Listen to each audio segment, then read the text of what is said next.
Another thing is being surrounded by people that truly love you.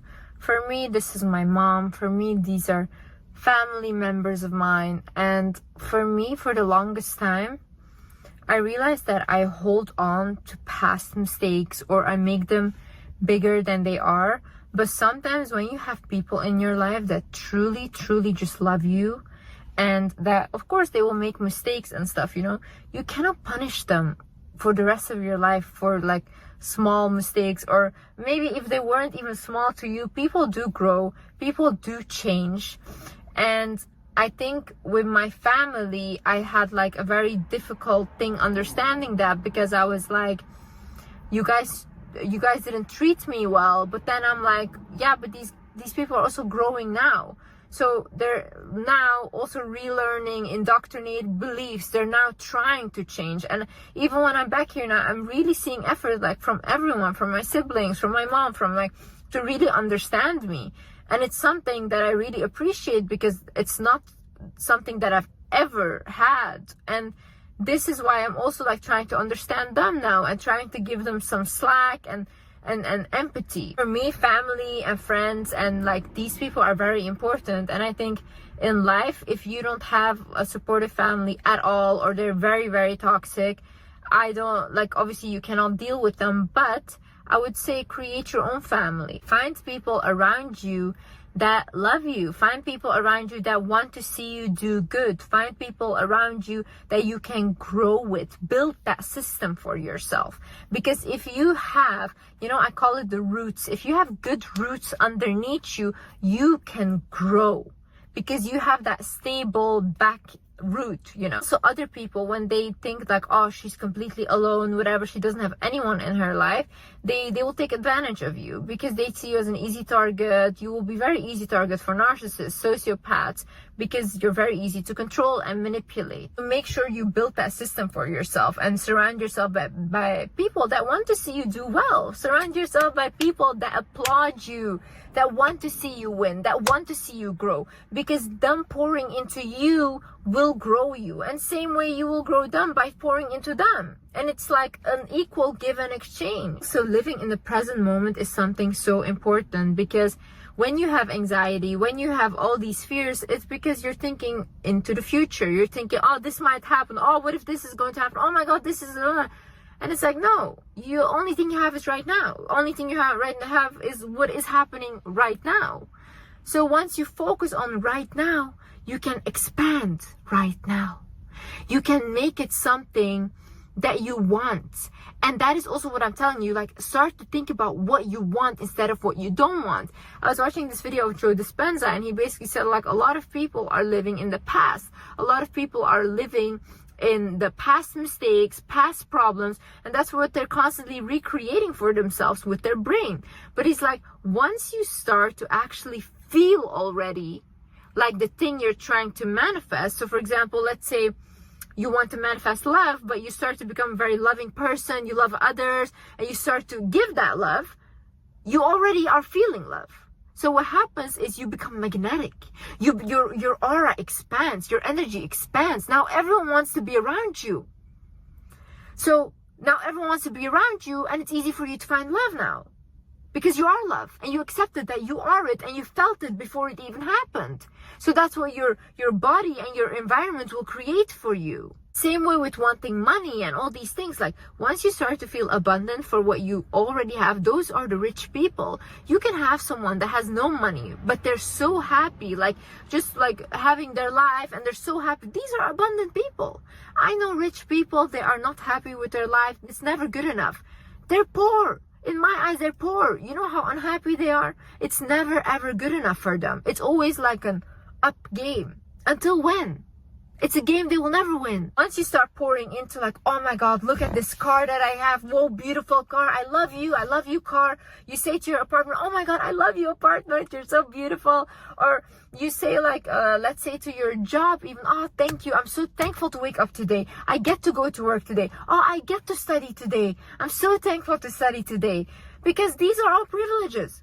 A lot of people don't have these privileges. A lot of people will sell their leg to go to school. Once you start seeing your life as a privilege instead of as a dread, it becomes a privilege. It becomes something beautiful. Also, these days, what I realize is I'm happy to be alive and I want to live. I want to live. And I'm happy that I'm healthy. I'm happy that God gave me this body and God gave me this life. I'm happy. I'm grateful. Thank you. Put gratitude. Put gratitude. There's people that are in the hospitals. There's people that are not alive today. Not alive. Every day that you wake up is a blessing. It's another chance at life. God is not done with you. You are not done with yourself yet. If you were done and if you had nothing more to do, you would not be alive today. You also have to feed your body with good food, but feed your body. Even if it's like whatever your body requires, you need to give it to your body. I heard this sentence in my head and it said, when you have hunger, it means you have hunger for life. You want more in life.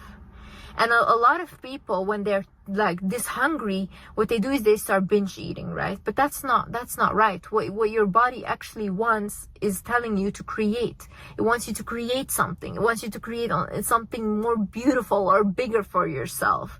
That's why it's giving you hunger as a signal. It's not telling you to overeat, because that's also not healthy. But when you see, for example, people that refuse to eat, like people that have eating disorders and all these things, like I had, what does that mean? You have no more hunger for life. You don't want to live. Because that's truly what it is, right? It's not about being skinny, because it's never skinny enough. You're slowly just taking your own life. So it's like, give your body what it needs. Give your body what it's asking from you. I think also sometimes in life you need to realize when something has served its purpose. You need to realize when a relationship has served its purpose. You need to realize when a friendship, job, when even a country that you move to has served its purpose.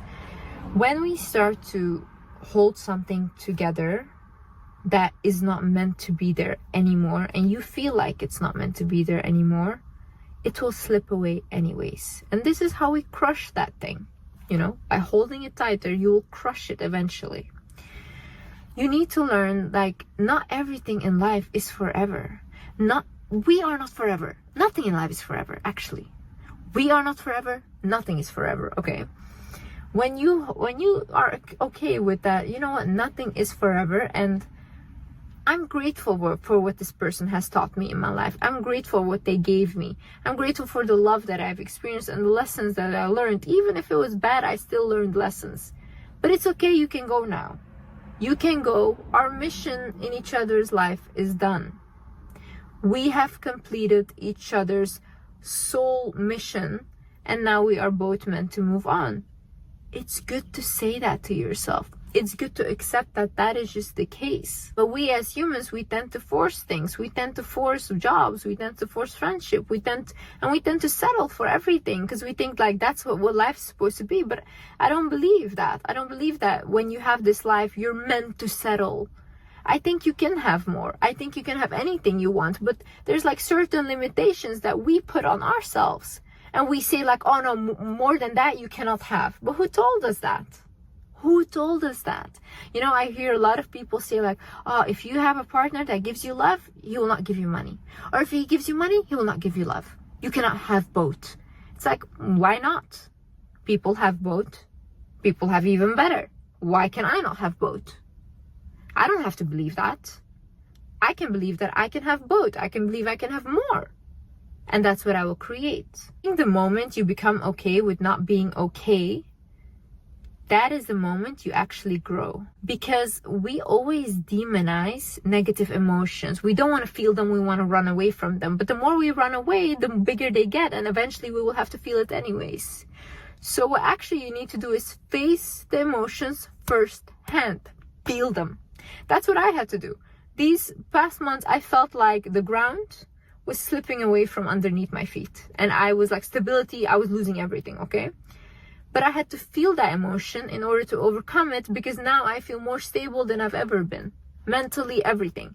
But I had to first feel it. I had to deal with it, feel it, and that's it. Once I felt it, now I've unlocked this new version of myself that I'm not really disturbed anymore. I don't have anxiety. I literally feel really good about myself. And I wasn't like that even a week ago. No, I was shaking like this, and now I'm like this, stable.